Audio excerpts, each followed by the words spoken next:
Bakti Wiyata Kediri, kepada yang terhormat Ibu Ika Rahmawati, Eskepnes Mkep, selaku Dekan Fakultas Ilmu Kesehatan, kepada yang terhormat Ibu Eli Isnaini, Eskepnes Mkes, selaku Kaprodi S1 Keperawatan, IIK Bakti Wiyata Kediri, kepada yang terhormat rekan-rekan dosen S1 Keperawatan, IIK Bakti Wiyata Kediri, kepada yang terhormat seluruh peserta acara webinar keperawatan, serta seluruh adik-adik Himakepta yang saya cintai. Puji syukur ya, hari ini kita bisa melaksanakan webinar keperawatan.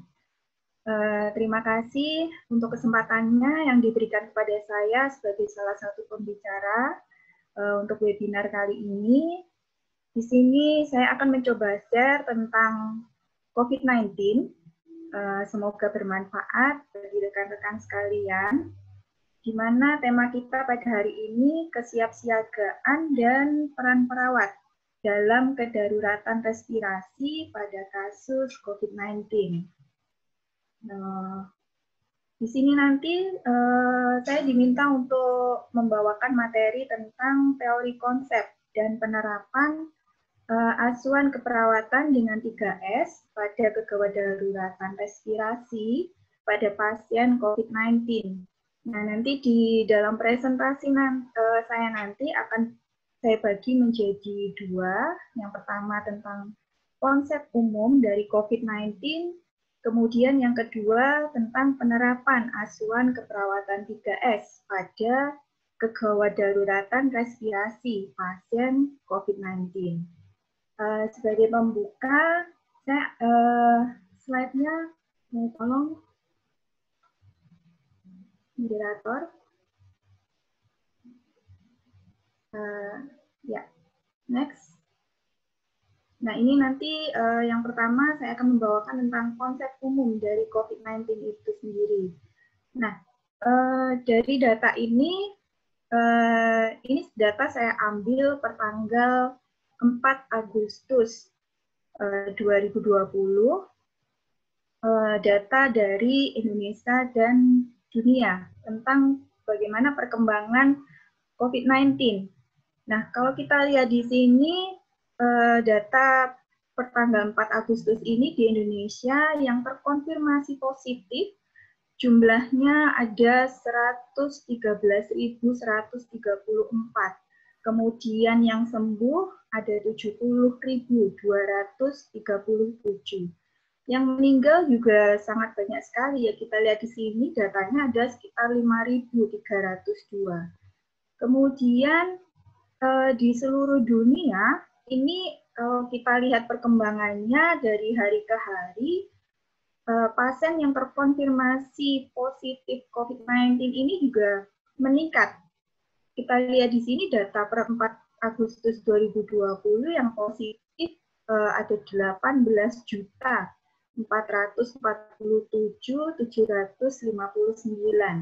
Kemudian yang sembuh banyak ya, ini ada 11.680. Kemudian yang mengalami kematian ada sekitar 697.245. Nah, dari data ini menunjukkan bahwa sebenarnya COVID-19 ini penularannya di masyarakat masih besar sekali terjadi. Kalau kita lihat perkembangannya dari hari ke hari, selalu ada penambahan pasien yang terkonfirmasi positif. Dan ini bisa juga karena memang hasil dari tindak lanjut teman-teman tenaga kesehatan untuk melakukan rapid test di seluruh masyarakat. Jadi semakin terlihat banyak sekali yang terkonfirmasi positif.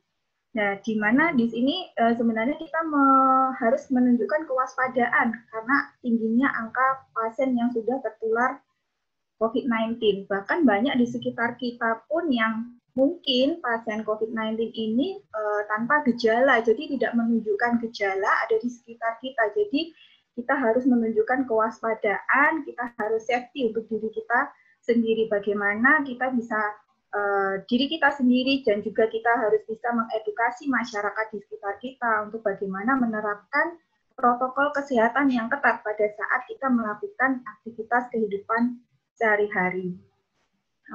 Tolong slide-nya next. Ya, next.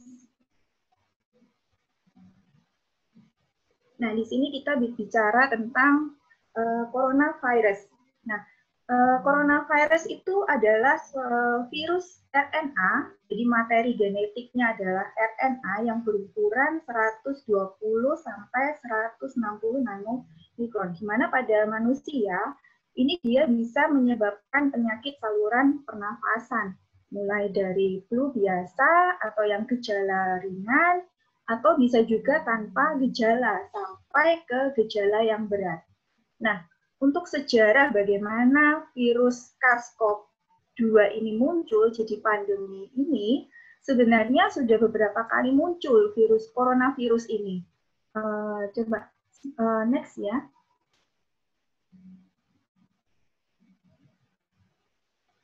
Next. Nah, di sini kita lihat bagaimana sejarah coronavirus atau SARS-CoV-2 ini dia bisa menjadi pandemi COVID-19 di tahun 2019. Kalau kita lihat bahwa coronavirus itu sebenarnya dia sudah muncul beberapa tahun sebelum ini. Seperti pertama kali muncul dia SARS yang menginfeksi pertama kali tahun 2003 di Cina dengan nama virusnya virus SARS-CoV. Nah, lalu muncul lagi di tahun 2012 dengan nama MERS atau kita sebut Middle East Respiratory Syndrome karena ini dia munculnya di Timur Tengah di tahun 2012. Nah, MERS ini juga menyebabkan angka kematian yang tinggi yaitu sekitar 35% di Timur Tengah. Kemudian untuk yang SARS-CoV-2 ini dia muncul pertama kali di Desember 2009, di 2019, di mana di Desember 2019 ini muncul kasus pneumonia yang misterius pertama kali. Nah, untuk kasus pertama kali ini dikaitkan dengan pasar ikan di Wuhan.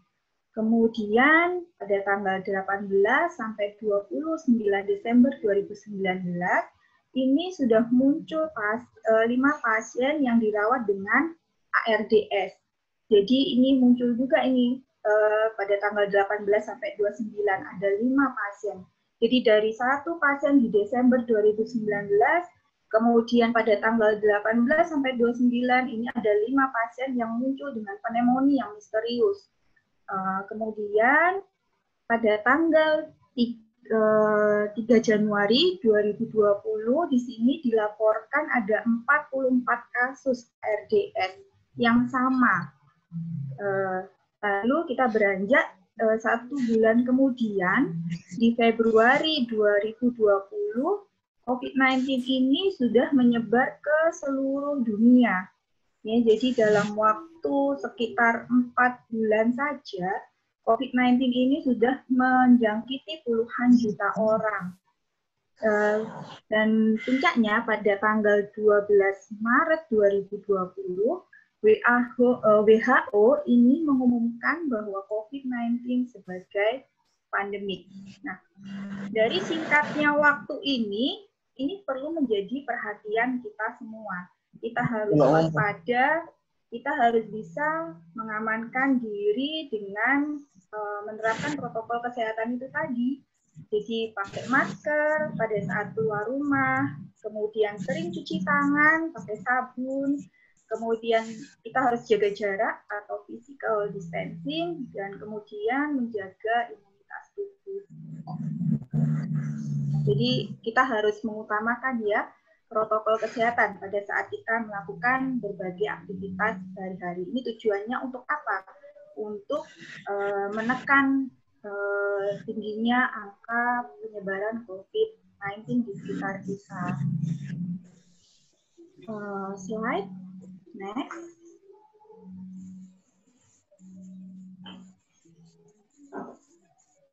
Ya. Nah, ini SARS-CoV-2 ini atau virus SARS coronavirus 2 ya. 26% hingga 32%-nya pasien dirawat di ICU. Nah, ini data saya ambil dari Center for Disease Control and Prevention tahun 2020. Nah, 5%-nya pasien ini kritis, jadi dia mengalami gagal nafas, shock, atau disfungsi sistem multi organ. Dari 5%-nya, ini 67% hingga 85%-nya pasien mengalami ARDS atau Acute Respiratory Distress Syndrome. Nah, dari begitu besarnya persentase pasien yang jatuh dalam keadaan atau kondisi ARDS ini sangat menakutkan ya, karena seperti yang kita tahu, mungkin nanti Mas Johannes Eben juga bisa sharing ya, kalau pasien ARDS di ICU itu kondisinya bagaimana? Karena kalau pasien ARDS ya, apalagi yang sudah ARDS berat, dia harus diintubasi, kemudian dipasang ventilator dengan setting maksimal dan pitnya yang tinggi. Tujuannya untuk apa? Untuk membuka alveoli agar bisa terjadi pertukaran gas.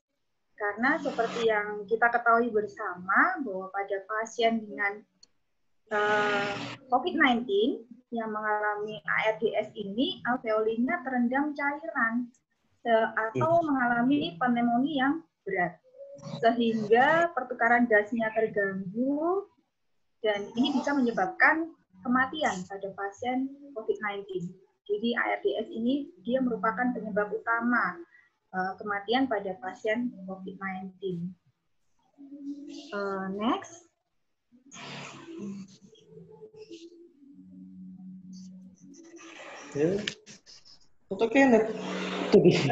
Kita ke penyebaran virus ya, bagaimana coronavirus atau SARS-CoV-2 ini bisa menyebar begitu masifnya, begitu agresifnya, sehingga bisa menimbulkan banyak sekali kejadian konfirmasi positif dalam waktu yang singkat, karena penyebaran SARS-CoV-2 ini dari manusia ke manusia yang menjadi sumber transmisi utama, sehingga penyebarannya agresif sekali, karena kita tahu bahwa manusia ke manusia itu, karena kita manusia sebagai makhluk sosial ya, jadi kita selalu ingin berkumpul, kemudian berkelompok dengan sesama. Nah, ini yang menyebabkan penyebarannya menjadi masif atau agresif. Kemudian penyebaran SARS-CoV-2 dari pasien simptomatik terjadi melalui droplet yang keluar pada saat batuk atau bersin. Nah, inilah kenapa pemerintah WHO selalu menganjurkan bahwa kepada semua lapisan masyarakat, pada saat kita beraktivitas di luar ruangan, kita harus memakai masker atau face shield ya. Tujuannya apa? Selain untuk melindungi diri kita sendiri, juga melindungi orang-orang yang ada di sekitar kita. Karena droplet yang kita keluarkan atau droplet yang dikeluarkan oleh orang di sekitar kita pada saat batuk atau bersin, itu mengandung virus coronavirus ini, SARS-CoV-2 ini, yang akan dihirup oleh orang lain. Jadi virus SARS-CoV-2 ini dia bisa, menurut penelitian terbaru, dia bisa bertahan di aerosol selama kurang lebih 3 jam. Nah, inilah yang akan dihirup oleh orang-orang di sekitar kita atau orang-orang di sekitarnya. Jadi perlu sekali diwaspadai bahwa kita pada saat keluar beraktivitas di luar ruangan, kita menggunakan masker untuk mencegah terjangkitnya dari COVID-19 ini. Next.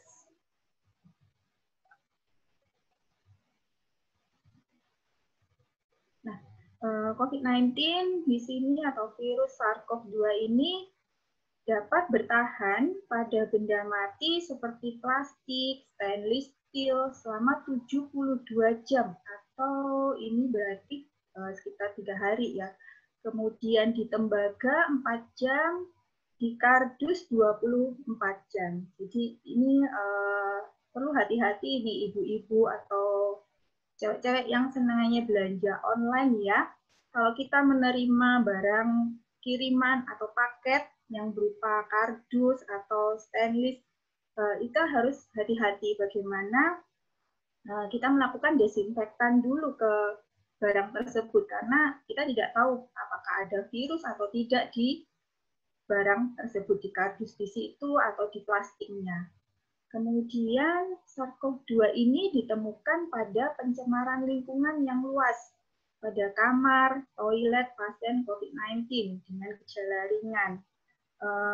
Ini kenapa pada pasien COVID-19 itu harus dilakukan isolasi yang terpisah dengan pasien yang lainnya untuk mencegah transmisi atau penularan. SARS-CoV-2 ini juga dapat terdeteksi pada ganggang pintu, dudukan toilet, tombol lampu, jendela, lemari, hingga kipas ventilasi. Jadi kita lihat di sini bahwa banyak sekali benda-benda di sekitar kita yang bisa menjadi media SARS-CoV-2 ini untuk melakukan transmisi atau penularan dari satu manusia ke manusia lainnya. Next.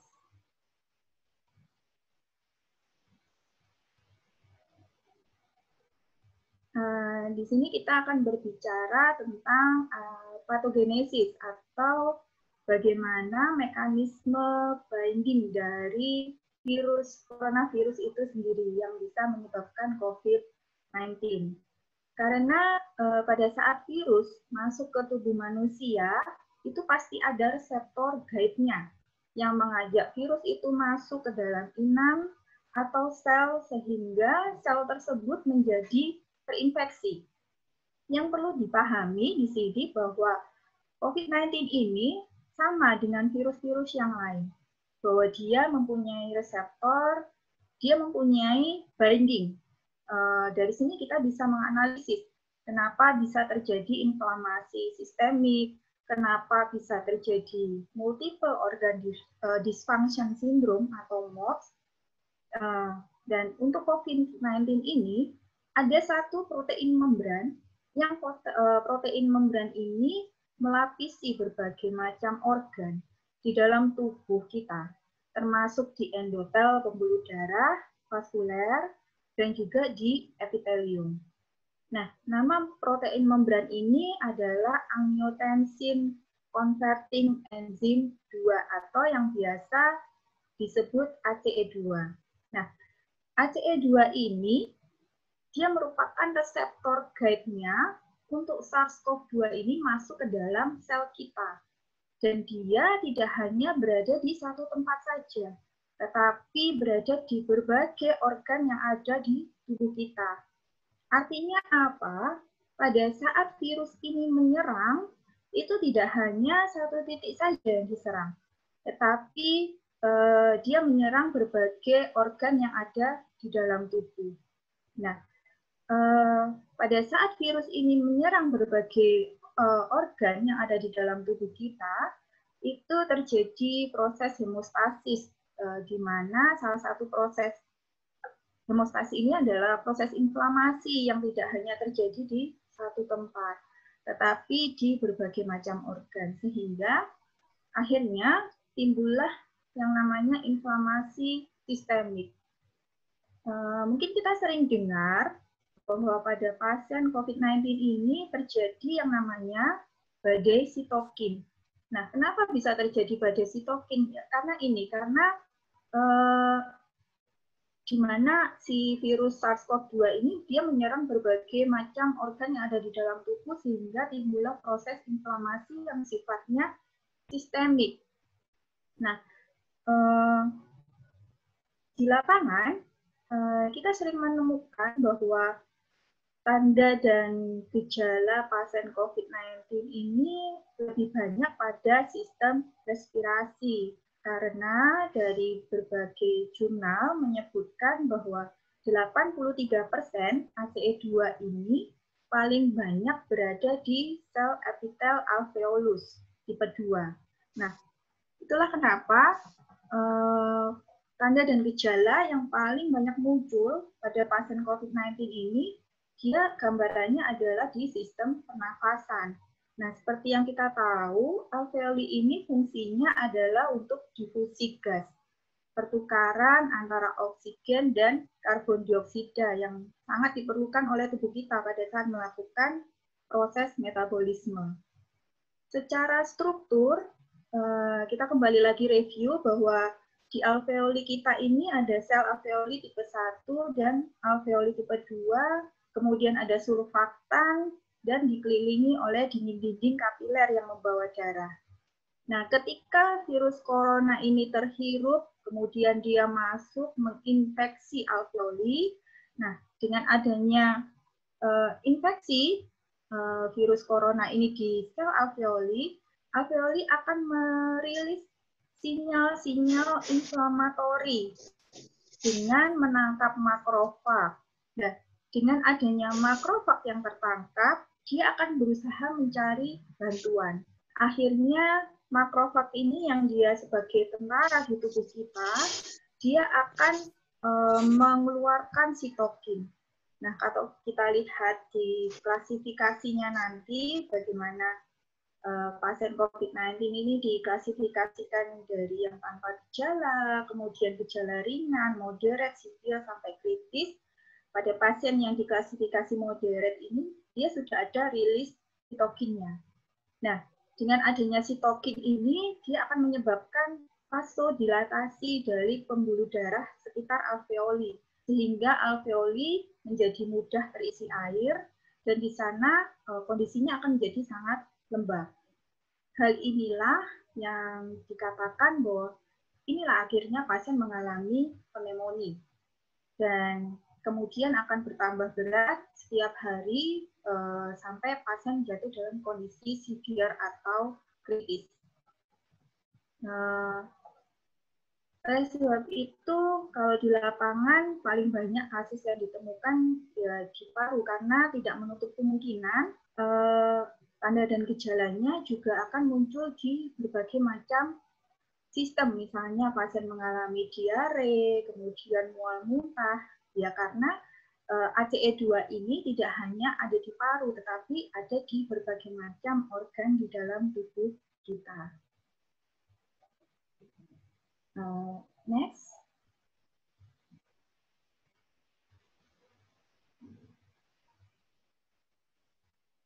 Tolong next.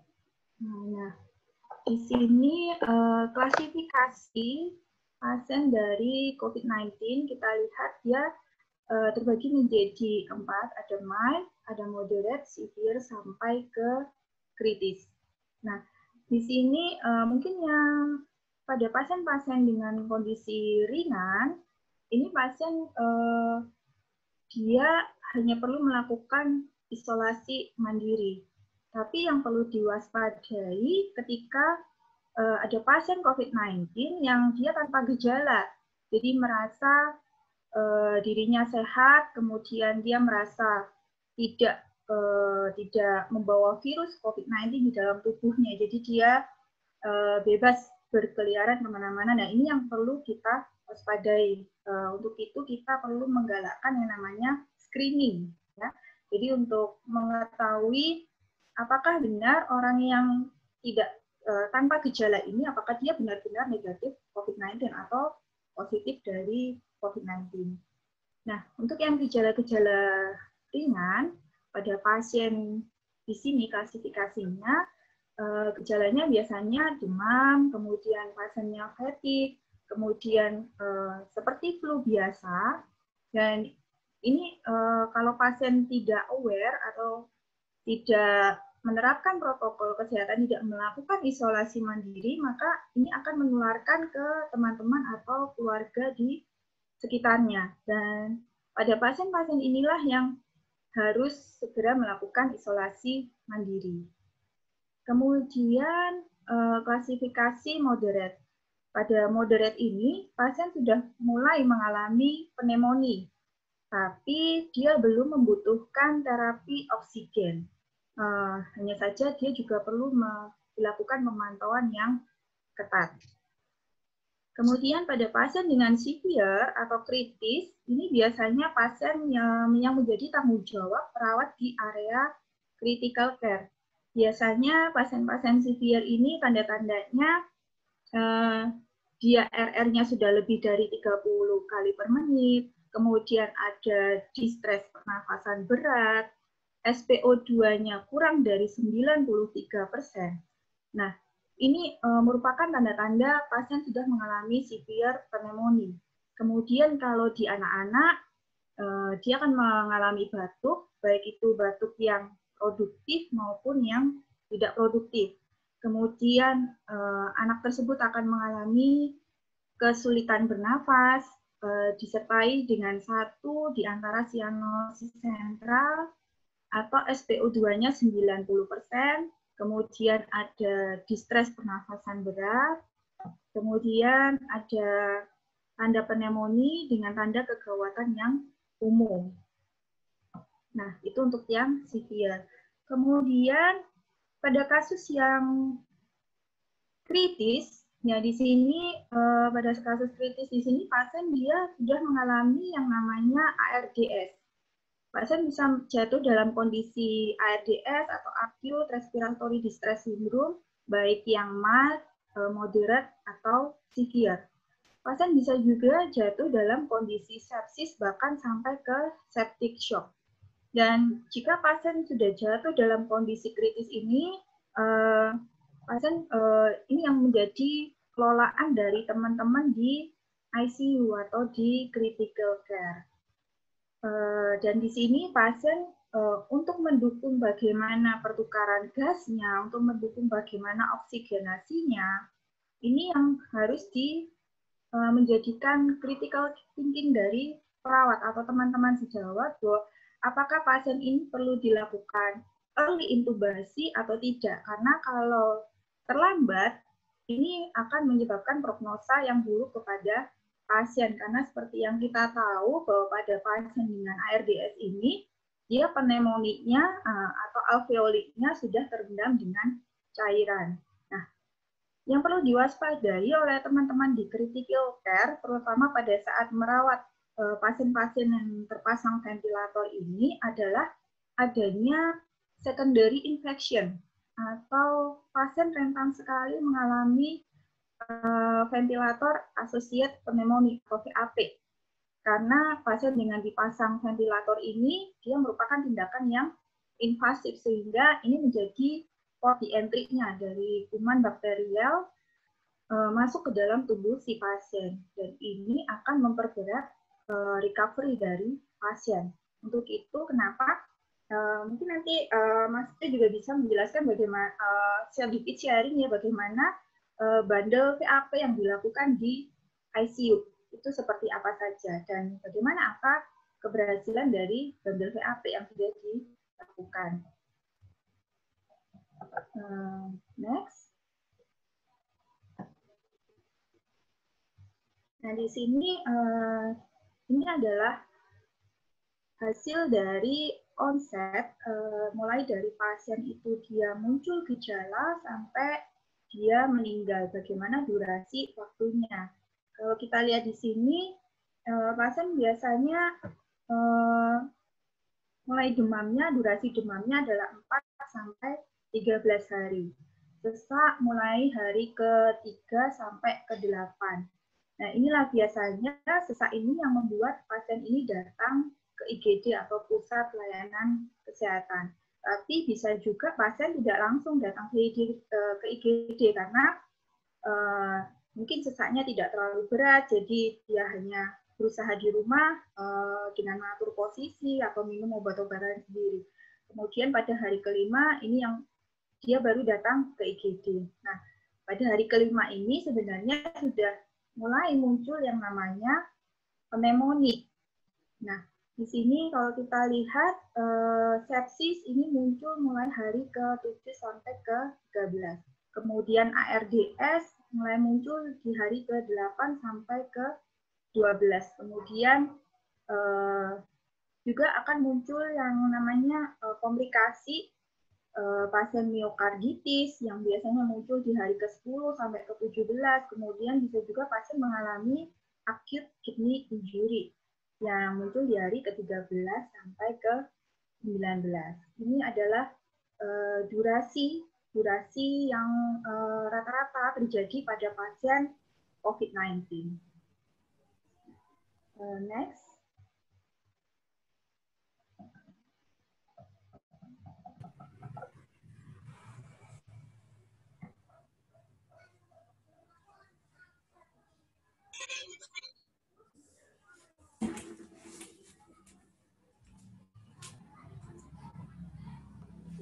Kemudian kita masuk ke pemeriksaan penunjang.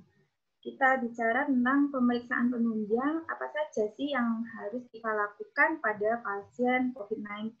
Nah, ini mungkin nanti teman-teman yang di lapangan pasti sudah tahu semua, jadi di sini kita akan review kembali bahwa pada pasien-pasien COVID-19 ini kita harus melakukan pemeriksaan radiologi seperti fototorak, CT scan, USG torak.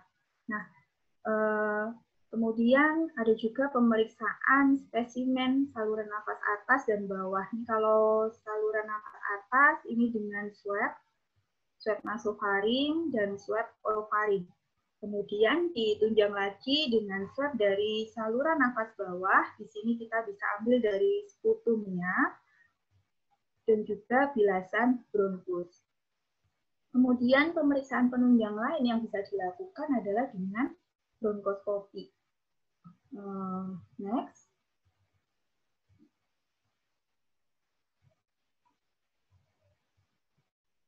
Ya, next moderator. Nah, di sini pemeriksaan penunjang yang dilakukan kalau di jurnal-jurnal ini ada fungsi pleura, ya. Tapi biasanya untuk fungsi pleura ini jarang dilakukan karena ini tergantung disesuaikan dengan kondisi di ruangan dan bagaimana dengan kondisi tenaga yang ada di rumah sakit tersebut. Kemudian ada pemeriksaan darah, di sini darah perifer lengkap, kemudian AGD ya untuk melihat bagaimana PO2-nya, PCO2-nya, kemudian FiO2-nya bagaimana, karena ini untuk mempertimbangkan apakah pasien dia mengalami asidosis respiratorik atau alkalosis respiratorik dari pneumonia. Kemudian analisa fungsi hepar, gula darah sewaktu, kemudian ada elektrolit, PTA-PTT, kemudian D-dimernya bagaimana. Kalau D-dimer ini, kalau pasiennya kasusnya berat, biasanya D-dimernya akan naik. Kemudian ada procalcitonin, ini biasanya dia akan naik kalau pasien dia mengalami infeksi bakteri. Kemudian ada laktat, ini untuk melihat apakah ada kecurigaan sepsis pada pasien COVID-19. Next.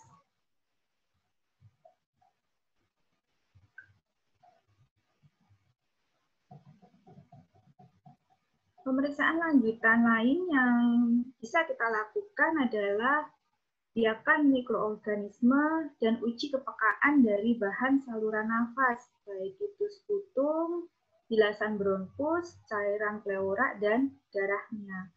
Kemudian dilakukan juga pemeriksaan feses dan urin. Ini untuk investigasi kemungkinan penularan. Karena kalau dari jurnal yang saya temukan, seperti yang kita tahu bahwa ACE2 ini dia juga ada di saluran pencernaan. Dan dari hasil penelitian ditemukan bahwa ada juga rilis virus COVID-19 ditemukan di feses atau di urin pasien. Jadi ini memang perlu dilakukan penelitian lebih lanjut apakah penularannya nanti dimungkinkan untuk terjadi penularan secara fekal oral karena adanya rilis dari COVID-19 ini di biakan fesesnya. Kemudian lanjut. Next. Nah, untuk pengajian klinis, ini khususnya pada pasien-pasien kritis, tentunya kita harus melakukan pengkajian secara menyeluruh. Pada pasien dengan COVID-19, dia akan mengalami ARDS. Nah, di sini pada pasien dengan COVID-19, dia akan biasanya akan timbul dyspnea 6-7 hari setelah gejala. Baru 2-3 hari setelah dyspnea, dia akan terjadi yang namanya ARDS. Nah, pada saat terjadi ARDS ini, kita harus siap-siap untuk melakukan intubasi. Disinilah letak kita bagaimana kita menilai apakah perlu dilakukan early intubasi atau tidak.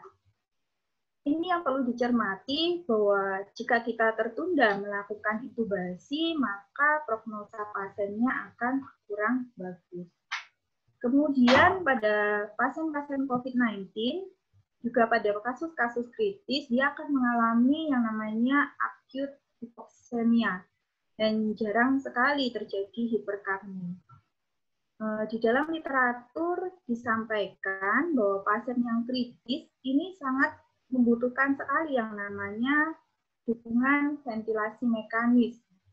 Hampir 50% pasien kritis itu membutuhkan dukungan ventilasi mekanis. Nah, pada kasus-kasus COVID-19 ini yang terjadi ARDS sehingga memunculkan komplikasi yang lain, misalkan gagal ginjal akut, dan ini hampir 29% harus dilakukan renal replacement therapy. Selain GGA, juga bisa terjadi yang namanya injury kardiak yang lainnya, dan ini akan memperburuk kondisi, seperti misalnya pada lansia. Pada pasien-pasien dengan COVID-19 ini juga akan muncul shock septic dan lainnya. Dan pada pasien yang diintubasi, di literatur dikatakan bahwa pasien ini akan mengalami yang namanya hipotensi. Nah, hipotensi ini bisa terjadi karena dua hal. Bisa karena gangguan disfungsi jantung, bisa juga karena penggunaan obat-obat sedatif yang tinggi. Karena di literatur disebutkan bahwa pasien yang menggunakan ventilasi mekanis itu membutuhkan dosis sedatif yang tinggi. Jadi kita harus hati-hati ini dan pantau hemodinamiknya, karena obat-obatan sedatif yang dalam dosis tinggi ini akan menyebabkan hipotensi pada pasien. Pemeriksaan klinis lainnya yang kita bisa temukan adalah pasien dia akan mengalami yang namanya leukopenia, kemudian limfopenia, kemudian leukositosis, D-dimernya naik, kemudian prokalsiotoninya bisa rendah, bisa normal. Nah, kemudian pada pemeriksaan CT scan, ini pasien akan didapatkan ground glass opacification. Jadi di sini gambaran kaca hancur ya, dan ini bisa dengan atau tanpa konsolidasi yang abnormal. Jika sudah terjadi GGO ini, berarti pasien ini sudah mengalami pneumonia yang disebabkan karena virus COVID-19. Ya, next.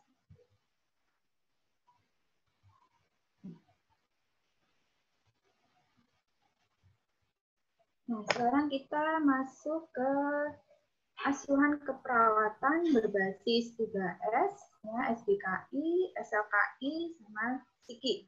Di sini kita akan melihat bagaimana diagnosis, luaran, dan intervensi keperawatan pada pasien dengan COVID-19. Next.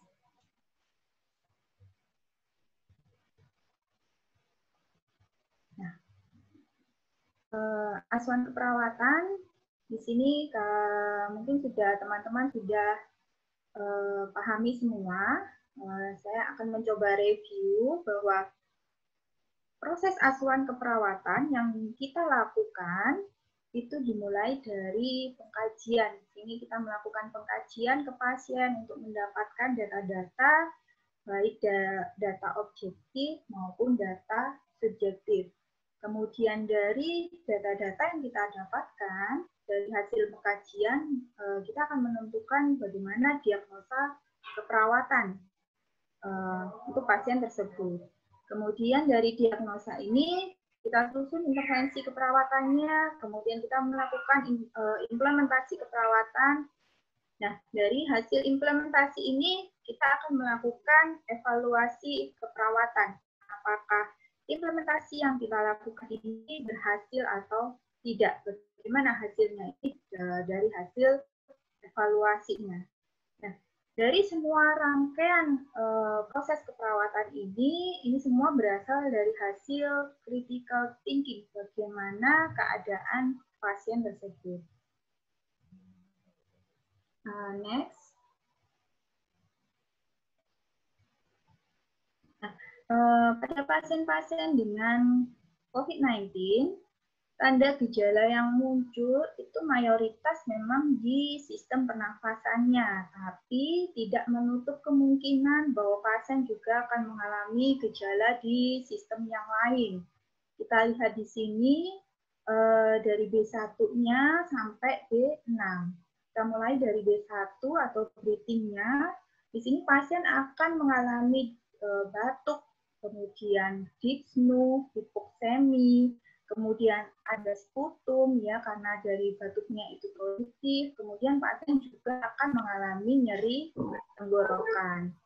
Kemudian di B2-nya atau blood-nya, ini pasien akan mengalami acute cardiac injury, heart failure, arrhythmia, kemudian bisa juga mengalami shock atau acute myocarditis atau chest tightness. Kemudian di B3-nya atau brain-nya, di sini tanda dan gejala yang muncul biasanya pasien mengalami myalgia, kemudian dizziness, headache atau sakit kepala, kemudian acute cerebrovascular, kemudian pasien juga mengalami hipertermi. Ya, hipertermi ini muncul sebagai manifestasi demam yang dialami oleh pasien COVID-19. Kemudian di B4-nya atau di bladder-nya, ini pasien dia akan mengalami acute kidney injury. Ya, ini merupakan hasil dari hipoksemianya dari pasien COVID-19. Kemudian ada penurunan balance cairan, kemudian ada edema tungkai. Kemudian kita lanjut ke B5 atau bowel-nya. Nah, ini pasien akan mengalami anoreksia. Kemudian ada diare, ada nausea atau vomiting, ada abdominal pain atau discomfort. Bisa juga terjadi pasien datang itu tidak mengalami demam, tidak mengalami sesak, tapi dia mengalami diare. Nah, setelah kita kaji apakah pasien ada riwayat kontak, kemudian ada perjalanan dari daerah endemik, dan juga diperkuat dengan hasil swabnya, ini baru kita tahu apakah diarenya ini karena COVID-19 atau tidak. Ya, karena ACE2 ini dia juga ada di saluran pencernaan kita, dan dia juga ada di lambung kita.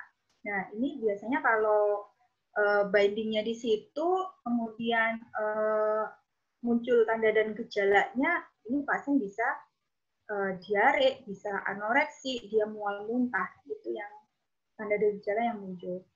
Kemudian di B6-nya, bone-nya, ini ada skeletal muscle injury, kemudian pasien akan mengalami nyeri otot dan fatigue atau kelemahan.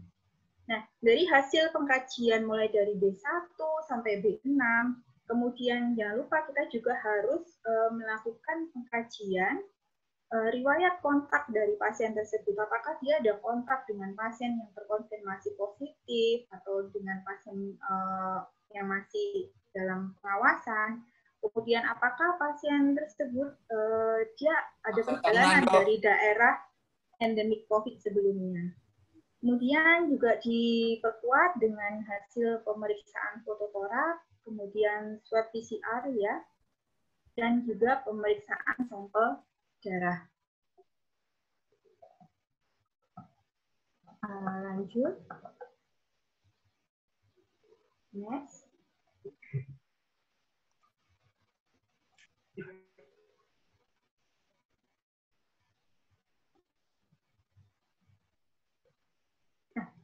Di sini saya tampilkan jurnal dari International Journal of Antimicrobial Agents.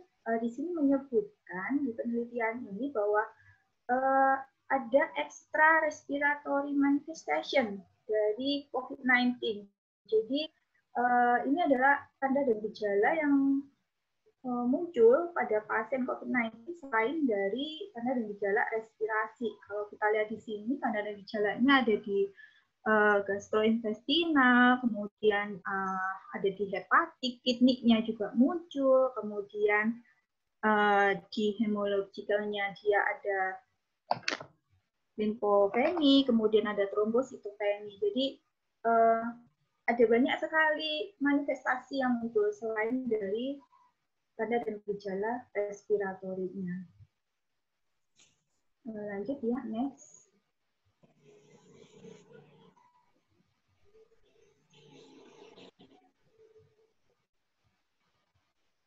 Next. Nah, kita akan bicara tentang bagaimana algoritma penegakan diagnosis keperawatan. Balik ya, algoritma lagi, minta tolong. Nah, diagnosis algoritma penegakan diagnosis keperawatan pasien COVID-19. Di sini kaji ya ABCD-nya, airway, breathing, sirkulasi, sama disability-nya. Pasien datang dengan sesak nafas. Kita lihat apakah pasien ada sekretnya atau tidak. Ya, jadi biasanya pasien dengan COVID-19 dia akan mengalami yang namanya batuk. Nah, batuknya produktif atau tidak? Apakah dia memproduksi sputum atau tidak? Apakah ada sekretnya atau tidak? Nah, jika ada sekret, maka diagnosis perawatan yang bisa kita munculkan adalah bersihan jalan nafas tidak efektif.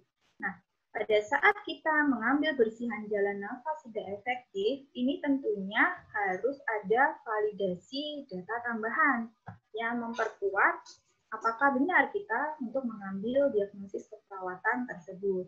Nah, untuk bersihan jalan nafas ini, validasi data tambahannya adalah batuknya efektif atau tidak, atau pasien bisa melakukan batuk efektif atau tidak. Ya, jadi ketika pasien mengalami batuk yang produktif, memproduksi sputum, jika dia bisa melakukan batuk efektif, maka tidak akan muncul sekret di saluran pernafasannya atau di airway-nya. Jadi kita tidak perlu mengambil bersihan jalan nafas tidak efektif. Nah, begitu juga dengan bagian breathing-nya. Apakah pasien mengalami ronki atau tidak? Ya, jika pasien mengalami ronki, kita bisa mengambil diagnosa keperawatan gangguan pertukaran gas. Di sini validasi data tambahannya adalah PCO2-nya naik atau tidak.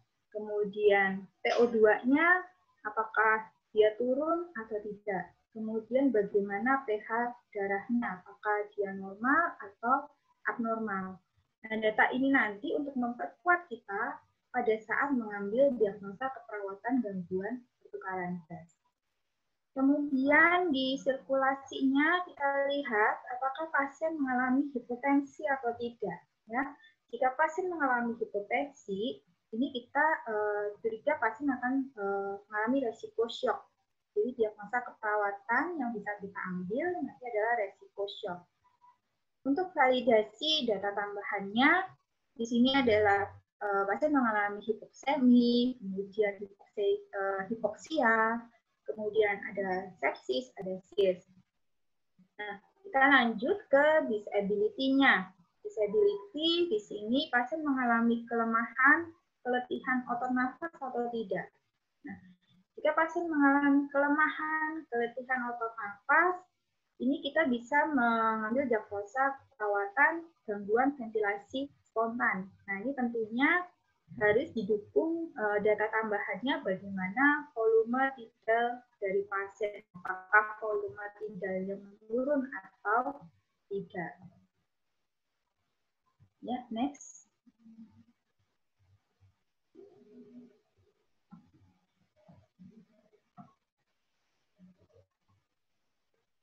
Next. Ya. Moderator. Nah, dari diagnosa keperawatan tadi yang muncul, di sini saya bagi menjadi dua, ya, diagnosa keperawatan pasien COVID-19 dengan gejala ringan dan sedang. Di sini diagnosa yang bisa kita ambil adalah bersihan jalan nafas tidak efektif, berhubungan dengan hipersekresi jalan nafas. Ya, kemudian ada gangguan pertukaran gas berhubungan dengan perubahan membran alveolus kapiler. Kemudian nanti ada lagi untuk diagnosis keperawatan pasien COVID-19 dengan gejala berat sampai kritis. Next. Ya, next.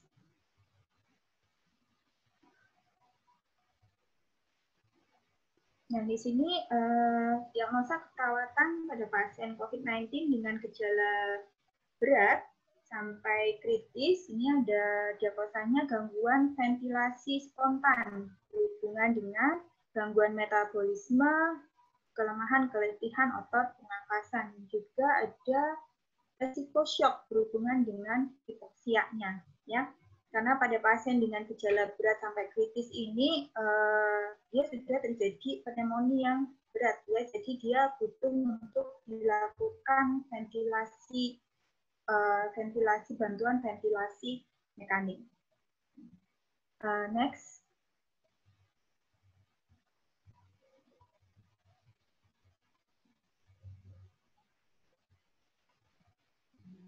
Next. Nah, di sini kita akan melihat luaran keperawatan dari masing-masing diagnosa yang muncul pada pasien dengan COVID-19. Yang pertama, ini bersihan jalan nafas tidak efektif. Ya, kalau kita lihat di buku SLKI, luaran utamanya adalah bersihan jalan nafas. Kemudian kontrol gejala, respon alergi lokalnya, respon alergi sistemik, kemudian respon ventilasi mekanik dan tingkat infeksinya.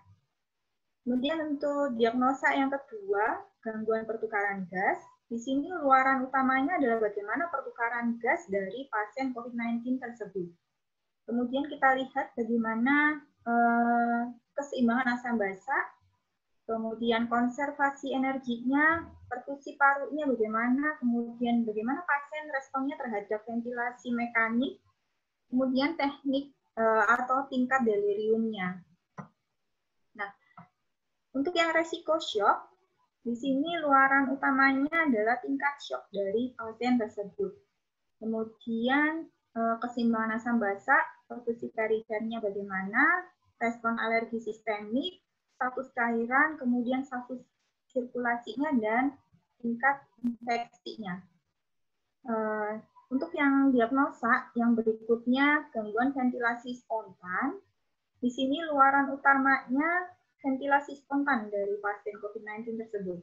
Ya, kemudian keseimbangan asam basa, konservasi energi, kemudian bagaimana pemulihan pasca bedahnya, pertukaran gasnya, respon ventilasi mekanik, nah status kenyamanannya, tingkat ansietas sama tingkat keletihannya.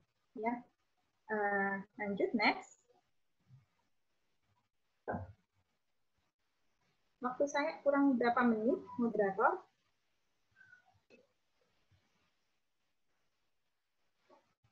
Ya. Di sini kita lihat untuk keluaran bahwa pada diagnosa keperawatan bersihan jalan nafas tidak efektif dalam 24 jam, ya, bersihan jalan nafasnya meningkat. Dengan kriteria hasilnya di sini adalah batuk efektifnya meningkat, kemudian sputumnya menurun sehingga airway-nya tidak ada lagi halangan, kemudian pertukaran gasnya menjadi efektif. Kemudian wheezing dari pasiennya juga menurun. Kemudian untuk diagnosa gangguan pertukaran gas, di sini dalam 24 jam pertukaran gasnya meningkat dengan kriterianya RR-nya normal 12 sampai 20 kali per menit. SpO2-nya lebih dari 90%, PCO2-nya 80 mm Hg, kemudian PCO2-nya 35 sampai 45, kemudian pH-nya 7,35 sampai 7,45 ya, ini pH-nya normal. Kemudian ronsinya menurun. Nah, untuk resiko shocknya, dalam 8 jam, di sini tingkat shocknya menurun dengan kriterianya, ini adalah output urinnya bagaimana dari pasien ya. Kalau pasien sudah tidak mengalami shock, ini urinnya dia lebih dari 0,5 ml per kilogram berat badan per jam. Kemudian kita lihat akralnya, apakah hangat atau dingin, kemudian pucatnya bagaimana, pucatnya menurun atau tidak, kemudian tekanan darah sistol ya, ini lebih dari 90 mm Hg. Nah, MAP-nya di sini pasien diusahakan MAP-nya lebih dari sama dengan 65 mm Hg. Kemudian CVP-nya 2 sampai 12 mm Hg. Nah, untuk gangguan ventilasi spontannya, di sini kita lihat bahwa dalam 24 sampai 48 jam, ventilasi spontan dari pasien meningkat dengan kriteria volume tidal volumenya meningkat, dyspnea menurun, kemudian PO2-nya lebih dari 80 ya, PCO2-nya normal dengan 35 sampai 45 mm Hg dan gelisahnya menurun. Oke, next.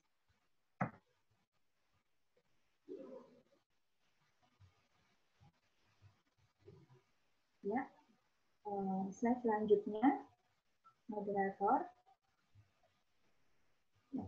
Ini untuk intervensi keperawatan yang bisa kita berikan sesuai dengan diagnosa keperawatan pada gangguan respiratori pasien COVID-19. Di sini untuk bersihan jalan nafas, intervensi keperawatannya kita bagi menjadi intervensi utama dan intervensi pendukungnya. Di mana intervensi utamanya kalau bersihan jalan nafas tidak efektif adalah latihan batu efektif, kemudian manajemen jalan nafas, pemantauan respirasi. Kemudian untuk intervensi pendukungnya, di sini kita bisa berikan fisioterapi dada, manajemen energi, manajemen alergi, manajemen jalan nafas, terapi oksigen, kemudian stabilisasi jalan nafas, dan juga pengaturan posisi. Nah, untuk gangguan pertukaran gas di sini intervensi utamanya pemantauan respirasi. Kemudian ada juga terapi oksigen. Dan untuk intervensi pendukungnya di sini ada fisioterapi dada, pemberian obat inhalasi, manajemen asam basa ya. Apakah pasien itu dia mengalami alkalosis atau asidosis respiratori, kemudian manajemen jalan nafasnya. Nah, untuk resiko shocknya, intervensi utamanya adalah pencegahan dari shock itu sendiri. Dengan intervensi pendukungnya, di sini identifikasi resiko, kemudian edukasi dehidrasi, edukasi terapi cairan, kemudian manajemen cairannya, pemantauan tanda-tanda vital, kemudian resusitasi cairan yang untuk mengembalikan fungsi cairannya, pemantauan hemodinamik, kemudian pemberian obat intravena. Nah, untuk gangguan ventilasi spontan, di sini intervensi utamanya adalah dukungan ventilasi dan pemantauan respirasi. Kemudian intervensi pendukungnya kita ada dukungan emosional, manajemen energi, manajemen jalan nafas, manajemen ventilasi mekanik, dan stabilisasi jalan nafas. Ini semua saya ambil dari buku CIKI ya, Standar Intervensi Keperawatan. Nah, lanjut, next.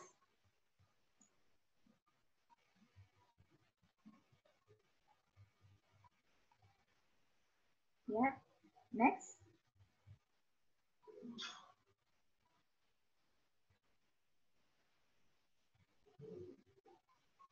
Moderator, tolong dibantu ya. Kita lanjut ke intervensi keperawatan ya untuk manajemen jalan nafas pada diagnosa bersihan jalan nafas tidak efektif. Nah, di sini untuk intervensi keperawatan, ini kalau sesuai dengan buku medisiki ini dibagi menjadi ada observasi, kemudian ada terapi, kemudian waktunya kurang 5 menit lagi. Oke, saya usahakan cepat ya. Di sini untuk tindakan keperawatan atau intervensi keperawatan ini dibagi ya kalau kita sesuai dengan bukunya Siki, ada observasi, ada terapeutik, kemudian ada edukasi, dan juga ada kolaborasi. Nah, untuk manajemen jalan nafas di bersihan jalan nafas tidak efektif ini, untuk observasinya kita memonitor nih pola nafas, frekuensi, kedalaman, usaha nafasnya bagaimana. Kemudian kita juga monitor dari sekretnya. Kita lihat jumlahnya, warna, bau, konsistensi. Ini untuk melihat tanda-tanda infeksi. Ya. Kemudian monitor juga kemampuan dari batuk efektif si pasiennya. Jadi kalau pasiennya bisa batuk efektif ya, tidak akan terjadi yang namanya penumpukan sputum di jalan nafas. Kemudian untuk terapeutiknya kita bisa berikan posisi semipolar atau polar ini untuk meningkatkan eksklusi diafragma dan ekspansi dari parunya. Kemudian kita bisa berikan minuman hangat, lakukan penghisapan lendir ya. Untuk penghisapan lendir ini atau suction ini merupakan tindakan yang AGP atau aerosol generating procedure. Jadi pada saat melakukan tindakan penghisapan lendir ini kita harus benar-benar hati-hati. Pada saat melakukan tindakan ini, usahakan ruangannya adalah ruangan yang bertekanan negatif dan juga personil yang melakukan suction ini harus menggunakan APD yang lengkap. Kemudian, anjurkan asupan cairan 2000 ml per hari jika tidak ada kontraindikasi. Ya. Kemudian ajarkan teknik batuk efektif untuk kolaborasinya, kolaborasi bronchodilator dan atau mukolitik. Nah, jika perlu. Next.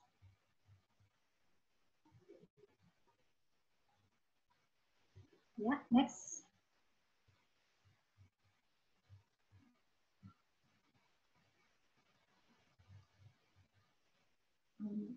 Ini moderator, minta tolong dibantu.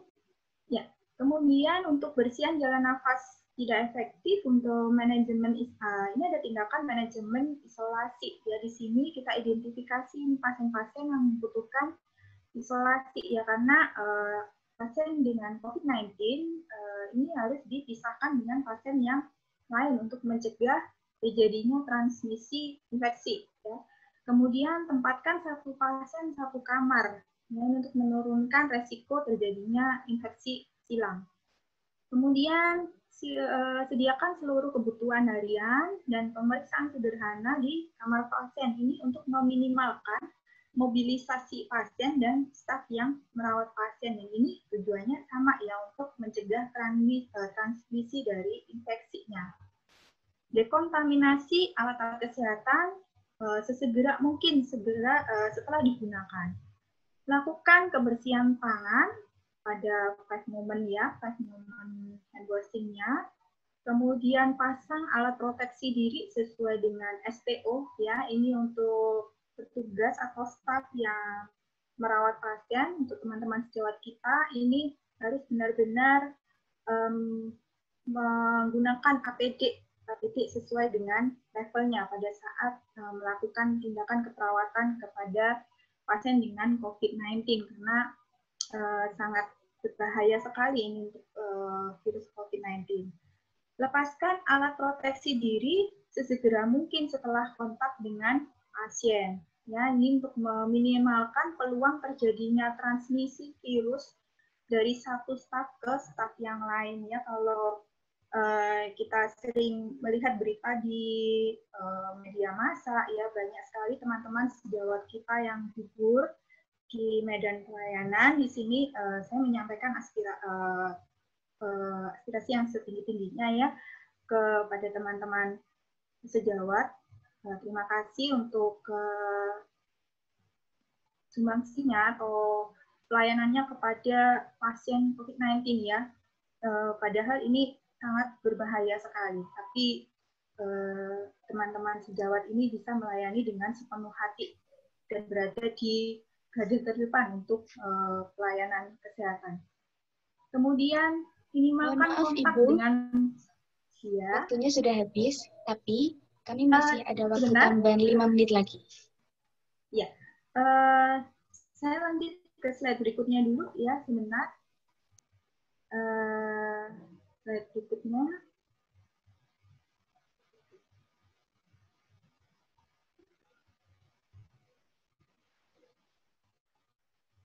Langsung ke slide terakhir.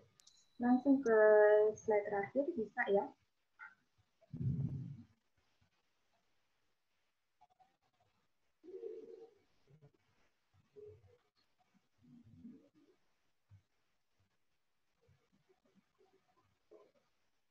Ya, moderator.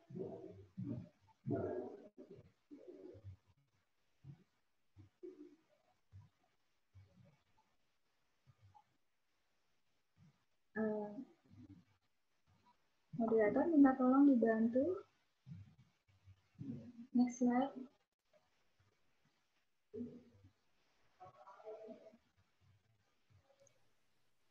Bagaimana, Ibu? Minta tolong dibantu untuk next slide-nya. Baik, Bu. Nah, ini untuk terapi oksigen pada gangguan pertukaran gas ya. Di sini monitor bunyi nafas, kemudian kecepatan aliran oksigen, kemudian kita juga monitor bagaimana terapi oksigennya, efektivitasnya bagaimana, kemudian hasil dari ronsen dadanya bagaimana. Kemudian bersihkan juga sekret pada mulut, hidung, dan trakea ya. Ini untuk menghilangkan obstruksi pada jalan nafas, berikan oksigen, gunakan perangkat oksigen yang sesuai, jelaskan tujuan dan prosedur ya. Ini untuk inform consent pada pasien, dan di sini juga untuk pada saat pasien kita libatkan, kita harapkan pasien bisa kooperatif dengan terapi oksigen yang akan kita berikan. Kemudian kolaborasi penentuan dosis dari oksigen. Ya, next slide.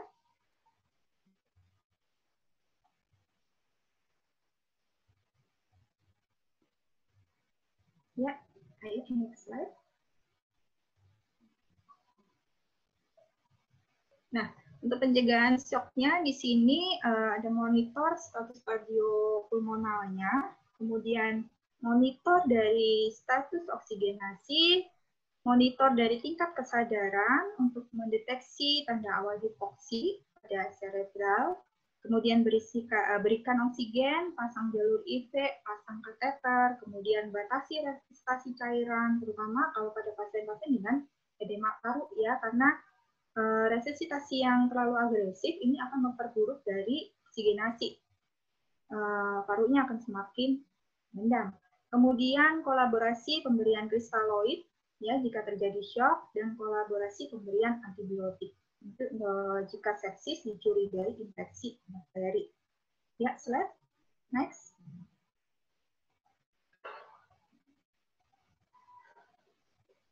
Ya, next.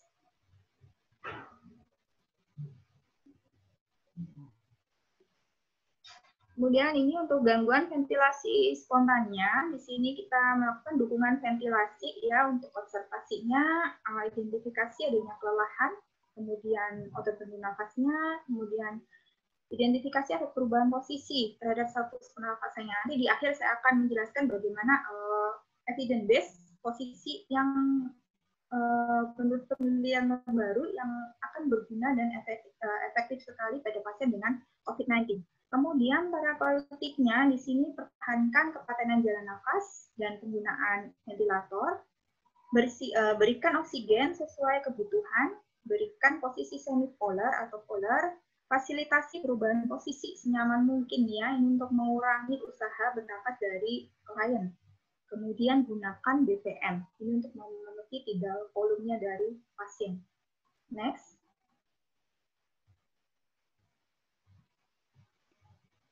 Ya. Langsung slide terakhir. Minta tolong moderator, slide terakhir yang posisi prone position. Ya. Nah, di sini adalah prone position ya yang kita bisa terapkan pada pasien dengan COVID-19 ya. Di sini untuk meningkatkan ventilasi atau pertukaran gas dari pasien COVID-19 ya, karena kita tahu bahwa pada pasien dengan COVID-19 di sini parunya dia mengalami pneumonik atau terendam dari cairan. Kalau kita lihat di sini anatomis dari paru dia lebar ke belakang dan mengerucut di depan. Nah, pada saat pasien diposisikan dia supin, ya, akan banyak sekali bagian paru atau alveolus yang terendam cairan. Sedangkan kalau pasien diposisikan prone, itu di posisi parunya yang terendam cairan adalah bagian kecil yang mengerucut di depan. Nah, bagian belakangnya untuk ekspansi parunya dia akan lebih luas dan ini akan memperbaiki oksigenasi dari si pasiennya. Nah, tentunya pada pasien-pasien COVID-19 yang dilakukan prone position ini harus dilihat dulu apakah pasiennya proper untuk dilakukan prone position, seperti pasiennya hemodinamiknya stabil, kemudian staff atau prasarana untuk melakukan prone position pada pasien ini juga memadai, ya. Jadi kalau kita merawat pasien COVID-19 kemudian perawat yang merawat ini jumlahnya tidak mencukupi untuk melakukan prone position, kita tidak perlu memaksakan diri karena pada saat kita memaksakan diri justru ini akan menimbulkan harm atau bahaya pada pasien itu sendiri. Nah, kita lihat di gambar di sini bahwa pada saat dilakukan prone position di sini pasien diganjal bantal di daerah dada dan di daerah pahanya. Ya. Jadi bagian perutnya ini tidak tertekan dari kasurnya pada saat melakukan prone position. Next lagi ya. Untuk jurnalnya, sebelumnya gambar tadi, minta tolong bisa diundur ke belakang. 2 slide before. Sebelumnya lagi.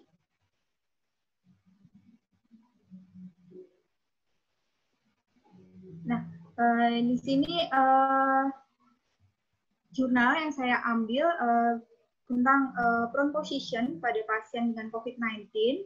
Di sini menunjukkan bahwa dari jurnal ini mengatakan bahwa pasien yang diberikan prone position, ya ini pasiennya datang 7 hari mengeluh batuk produktif, mialgia, demam, kemudian CT scan menunjukkan multifokal dan konsolidasi sekitar 50% di parenkim paru. Kemudian pasien mengalami takikardi, takipne dengan terapi oksigennya pakai masker, NRM 10 LPM. Kemudian pasien terus mengeluh sesak dengan RL-nya 28 kali per menit, SpO2-nya 95%. Kemudian oleh perawat di sana dianjurkan pasien dipronasi selama dia mampu melakukan. Nah, 8 jam kemudian ternyata pasien ini menunjukkan perbaikan gejala RR-nya dan HR-nya dia berkurang. PO2-nya, FiO2-nya juga naik atau meningkat. 2 hari berikutnya pasien dia mendapat terapi oksigen nasal kanul dan tidak lagi mengeluh sesak. Nah, ini dari hasil penelitian ini kita bisa mengambil kesimpulan bahwa prone position ini dia akan meningkatkan status oksigenasi dan mengurangi gejala respirasi pada pasien dengan COVID-19. Mohon maaf Ibu, waktunya sudah habis. Ya, terima kasih. Mohon maaf saya lebih dari waktu. Sekian presentasi saya. Semoga bermanfaat bagi teman-teman semua. Ya, salam sehat, salam tangguh, dan salam kemanusiaan. Saya kembalikan kepada moderator. Terima kasih kepada Ibu Kristina yang telah menyampaikan materi yang sangat bermanfaat ini. Setelah kita dengarkan penyampaian materi dari kedua narasumber yang luar biasa ini, terima kasih Bapak dan Ibu. Hadirin sekalian, telah sampailah kita pada sesi tanya-jawab, yang dimana kami mengambil 3 pertanyaan, 2 pertanyaan dari Zoom, dan 1 pertanyaan dari YouTube, yang telah diajukan pada kolom komentar. Sesi pertama yang akan dijawab oleh pemateri pertama.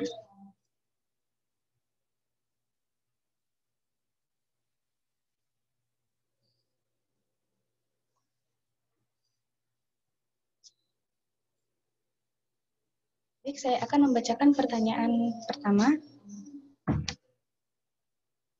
dari Fernando dari Institusi Universitas Sriwijaya. Pertanyaannya, triase merupakan sebuah proses penentuan pasien yang ingin ditangani terlebih dahulu. Bagaimana cara kita menentukan triase tersebut? Terima kasih.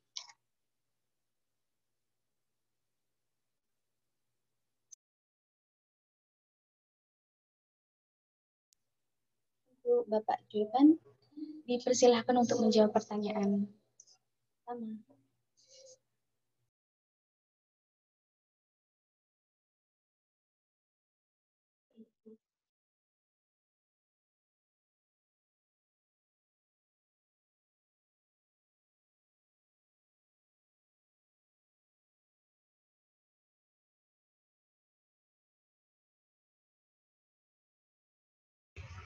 Ya, bisa diulang pertanyaannya, moderator? Saya akan mengulang pertanyaannya, Bapak. Dari Fernando, asal Institusi Universitas Sriwijaya. Pertanyaannya, triase merupakan sebuah proses penentuan pasien yang ingin ditangani terlebih dahulu. Bagaimana cara kita menentukan triase tersebut? Terima kasih.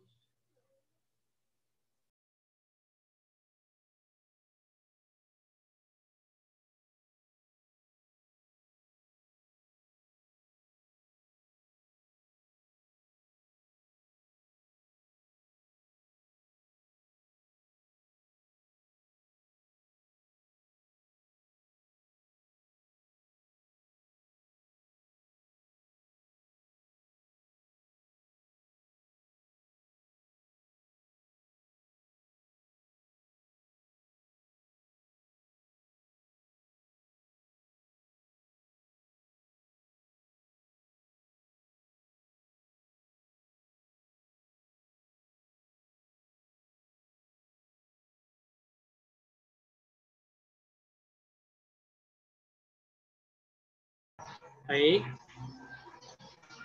Cara menentukan triasenya ya, yang pertanyaannya dari tadi. Bagaimana cara kita menentukan triase tersebut untuk pasien-pasien. Triase itu dibagi ada triase kategori merah, kuning, hijau maupun hitam. Nah, untuk kategori triase warna merah, itu pada pasien dengan kategori prioritas pertama atau area resusitasi yang membutuhkan pertolongan pertama. Itu triase merah. Kemudian untuk kuning, pasien dalam kategori prioritas yang kedua, di mana area atau tindakan yang membutuhkan pertolongan segera, yang itu istilahnya tidak terlalu urgensi, termasuk yang hijau dan maupun yang hitam. Jadi kita yang menentukan triase di bagian IGD.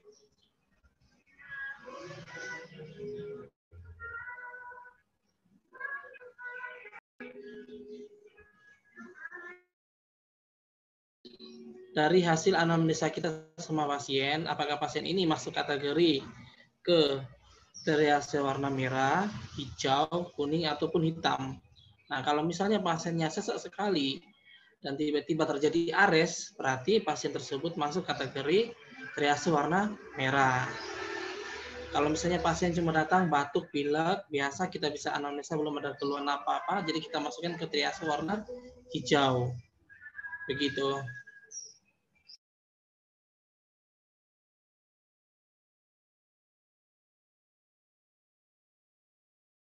Baik, moderator. Dari saya itu. Baik, Bapak. Terima kasih atas jawabannya. Selanjutnya pertanyaan kedua.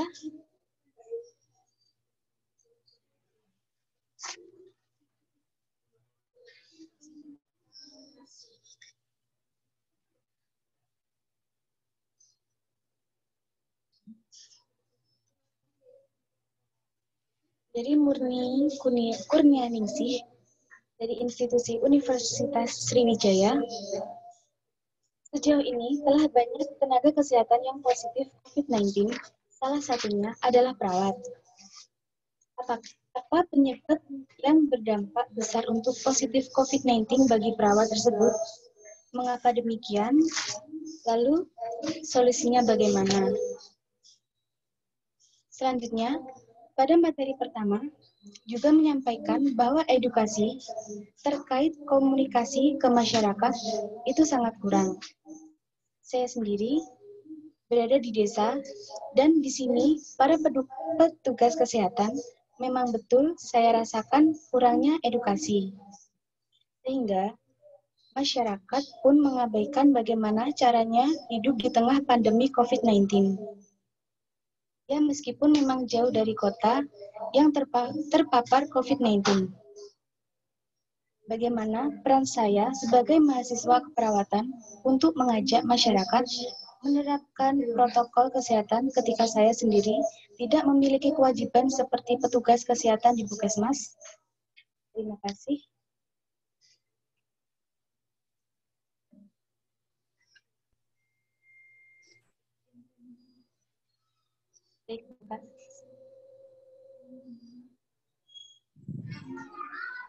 Baik, pertanyaan kedua dari Mbak Murni Kurnianingsi. Itu katanya sejauh ini telah banyak tenaga kesehatan yang positif. Benar, salah satunya adalah perawat. Apakah penyebab yang berdampak besar untuk positif COVID-19 bagi perawat tersebut? Iya, sangat besar dampaknya. Kenapa sangat besar dampaknya? Karena perawat kan istilahnya garda terdepan, istilahnya langsung berhadapan dengan pasien-pasien yang terkena virus COVID-19. Kenapa banyak perawat atau tenaga medis yang terkena? Salah satunya mungkin dari penggunaan APD yang istilahnya tidak sesuai. Penggunaan maupun pelepasan atau caranya itu tidak sesuai sehingga terjadi penularan COVID-19. Kemudian untuk edukasi ke masyarakat sebenarnya Mbaknya juga salah satu tenaga medis ke depan bisa membantu teman-teman atau masyarakat yang istilahnya kurang dilakukan edukasi. Kita bisa membantu pemerintah ataupun bisa membantu pihak tenaga medis yang lain mengedukasi ke masyarakat di desa bahwa ini sangat berbahaya. Istilahnya kita menjelaskan ke masyarakat itu dengan bahasa yang awam. Kalau kita menggunakan bahasa dalam arti konteks medis, pasti mereka tidak mengerti. Justru kalau Mbaknya bisa membantu menyampaikan edukasi, dalam arti kita menyampaikan edukasi ke masyarakat itu adalah dengan bahasa, dalam arti bahasa umum. Kalau kita menjelaskan secara bahasa medis, pasti masyarakat tidak paham dan istilahnya cuek dengan keadaan. Seperti itu.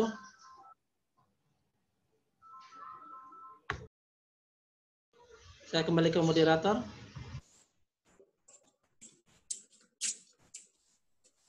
Baik, Bapak, terima kasih atas jawabannya. Baik, pertanyaan sesi pertama sudah dijawab. Selanjutnya, saya akan membacakan pertanyaan untuk sesi kedua yang akan dijawab oleh pemateri kedua.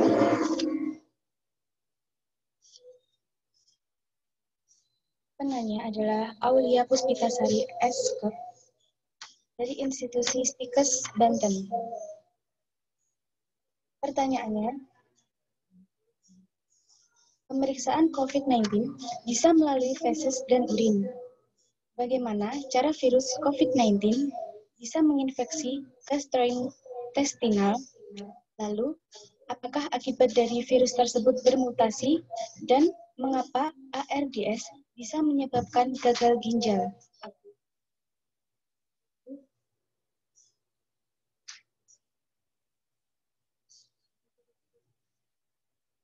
Ibu Kristina, silahkan. Ya, terima kasih moderator. Saya akan coba menjawab pertanyaan dari saudara Aulia ya. Ini tadi pertanyaannya virus yang ada di feses ya, ya moderator. Ya Bu. Jadi di sini seperti yang saya jelaskan di awal bahwa di dalam tubuh kita ya itu ada yang namanya reseptor dari virus SARS-CoV-2 ini. Jadi kita punya reseptor yang namanya AC2. Nah, AC2 ini selain ada di paru-paru, ya, selain ada di alveoli, dia juga ada di saluran gastrointestinal kita. Ya, jadi di dalam gastrointestinal kita ini juga ada ini reseptor ACE2-nya yang merupakan tempat binding dari SARS-CoV-2 ini untuk masuk ke sel-sel gastrointestinal kita. Nah, pada saat virus ini masuk ke saluran gastrointestinal kita dan dia menginfeksi sel-sel yang ada di gastro, ini dia akan setelah dicerna ya dia menginfeksi kemudian mengeluarkan materi genetik RNA-nya kemudian materi infeksinya ke dalam sel-sel gastrointestinal. Nah ini dia juga akan ikut dalam proses metabolisme ya kemudian dia akan keluar bersamaan dengan feses. Nah ini kenapa kok bisa ketahuan gini karena saya baca di jurnal bahwa dari material fesesnya ini juga dilihat ternyata ada ini virus COVID-19-nya di material fesesnya. Nah ini berarti bahwa memang benar bahwa virus SARS-CoV-2 ini tidak hanya menginfeksi paru tetapi juga organ-organ tubuh yang lain. Ya, ini termanifestasi di fekal ini. Dan ini perlu penelitian lebih lanjut bahwa apakah dengan adanya infeksi di saluran gastrointestinal, kemudian termanifestasi di feses, ya, apakah ini potensial untuk terjadi fecal oral transmission? Jadi bukan hanya airborne transmission, tapi juga fecal oral. Dan ini perlu penelitian yang lebih lanjut. Kemudian untuk pertanyaan yang kedua, kenapa pada pasien COVID-19 ini bisa terjadi apa tadi gagal ginjal ya Dek ya? Ya moderator minta tolong dibacakan lagi.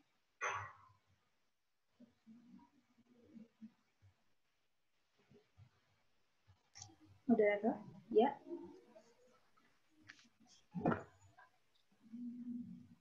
Pertanyaan yang kedua apa Adik? Sinta? Ya. Pertanyaan yang kedua dari Willy Susanti, instansinya IIK Bhaktiwiyata Angkatan 2017. Pertanyaannya, apakah pasien COVID-19 yang telah sembuh dapat terjangkit kembali dan berapa presentasinya? Lalu, apakah tubuh akan membentuk imunitas dari virus tersebut dan apakah vaksin pneumonia dapat mencegah virus COVID-19? Terima kasih. Ya. Apakah pasien-pasien COVID-19 setelah dia recovery, kemudian setelah dinyatakan hasil swab-nya atau PCR-nya negatif, apakah memungkinkan dia terjangkit lagi untuk COVID-19? Nah, ini kalau berdasarkan dari hasil penelitian yang memang ini tidak menutup kemungkinan pasien akan mengalami kembali atau terjangkit kembali atau terinfeksi kembali dari COVID-19-nya. Jadi bukan berarti sudah pernah kena COVID, nanti kalau sudah sembuh nggak mungkin kena COVID lagi, enggak ya. Tapi kita masih dimungkinkan untuk terinfeksi kembali. Dan apakah tubuh akan membentuk imunitas terhadap COVID-19? Iya. Ini merupakan mekanisme fisiologis ya dari tubuh kita pada saat kita mengalami infeksi, baik itu virus, bakteri, kuman ya, tubuh kita ini akan berusaha membentuk sistem imun yang melawan dari infeksi itu, ya. Baik itu virus, bakteri, atau viral. Nah, ya memang tubuh kita akan membentuk imunitas, ya. Apakah dengan imunitas serta-merta pasien akan sembuh, dan ini pasti akan dipengaruhi juga oleh berbagai macam faktor. Bagaimana dengan usianya, apakah ada dengan komorbidnya, nah ini yang akan mempengaruhi. Kemudian, apakah vaksin pneumonia ini bisa digunakan untuk pasien-pasien COVID-19, ya? Kalau kita lihat bahwa vaksin pneumonia ini dia untuk targetnya ini untuk bakteri Streptococcus pneumoniae. Jadi vaksin pneumonia itu tidak menawarkan perlindungan terhadap infeksi dari SARS-CoV-2-nya atau coronavirus-nya. Jadi ini masih harus diteliti lebih lanjut apakah vaksin pneumonia ini bisa digunakan untuk coronavirus, karena targetnya berbeda, ya. Jadi bukan untuk coronavirus, tapi targetnya dari vaksin pneumonia ini yang sudah diproduksi ini targetnya adalah untuk bakteri Streptococcus pneumoniae, ya. Jadi kalau targetnya beda, tentu nanti tingkat keberhasilannya juga pasti akan berbeda. Itu moderator. Semoga menjawab dari pertanyaan, ya.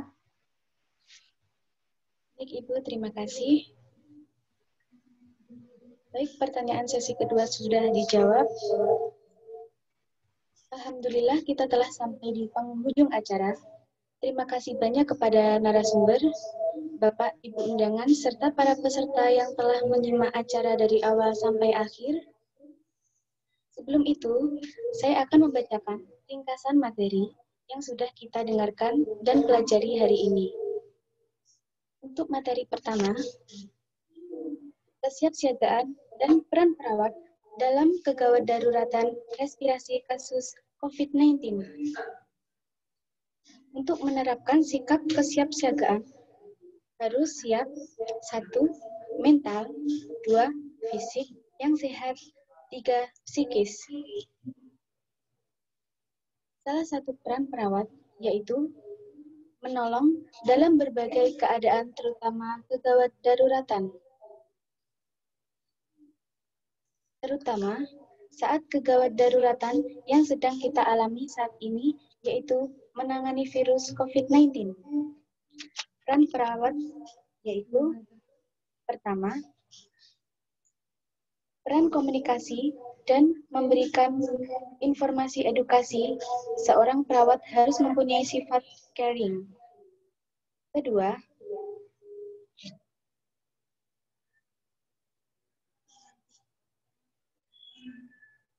peran rapid assessment. Ketiga, peran deteksi dini dan pemilihan penderita yang berkaitan dengan infeksi COVID-19. Keempat, peran dalam pelayanan langsung kepada penderita.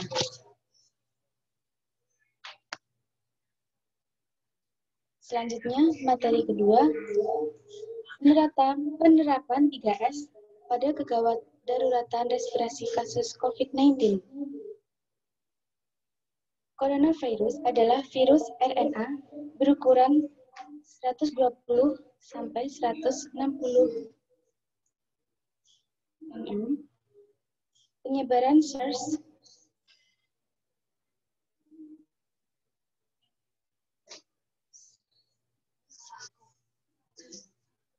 SARS-CoV dari manusia ke manusia menjadi sumber transmisi utama sehingga penyebaran menjadi lebih agresif. Telah diteliti bahwa SARS-CoV dapat bertahan pada aerosol selama setidaknya 3 jam. SARS-CoV-19 dapat bertahan pada benda mati seperti plastik selama 72 jam. tembaga selama 4 jam, kardus selama 24 jam. Pemeriksaan penunjang. Pertama, pemeriksaan radiologi, foto toraks, CT scan toraks, USG toraks. Kedua, pemeriksaan spesimen saluran nafas atas dan bawah, dan bronkoskopi. Virus COVID-19 tidak hanya menyerang pernafasan, tetapi juga menyerang organ tubuh lainnya. Pasien yang sudah terkena COVID-19 memungkinkan bisa terpapar virus COVID-19 lagi apabila imunitas pasien tersebut menurun.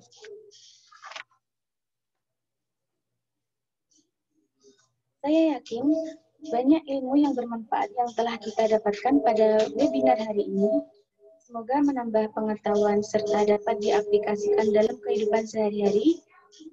Untuk para peserta, silakan mengisi form evaluasi yang sudah disediakan dengan batas pengisian 60 menit serta setelah acara ditutup.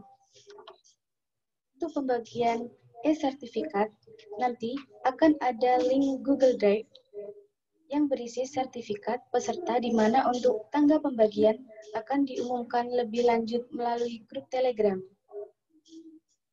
Saya selaku MC mewakili panitia menyampaikan permohonan maaf apabila ada salah kata maupun tindakan yang kurang berkenan, yang baik sengaja maupun tidak disengaja. Berkata terima kasih. Wassalamualaikum warahmatullahi wabarakatuh.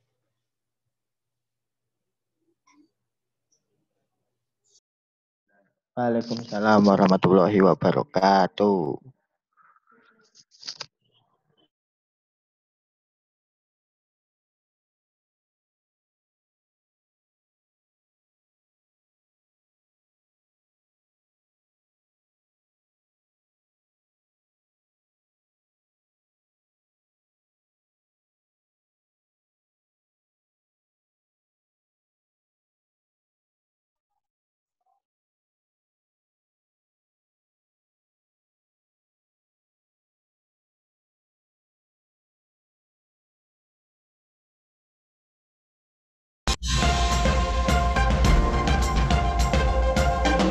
Berdiri sejak 1985,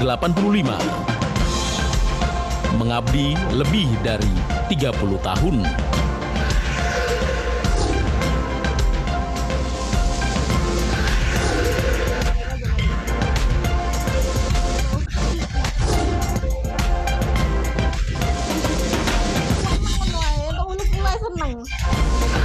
Berbagai prestasi nasional dan internasional.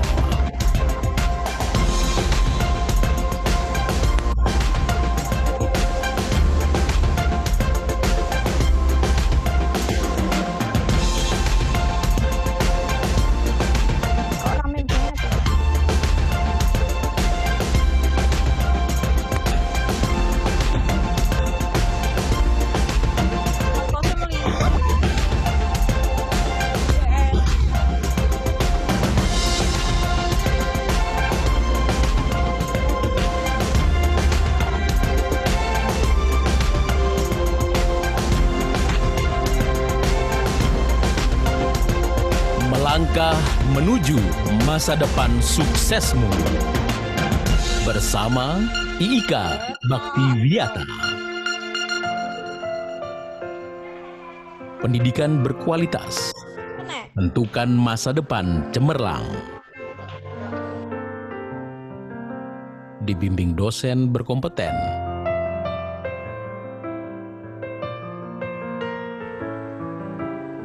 Mahasiswa dicetak terampil, andal, dan profesional.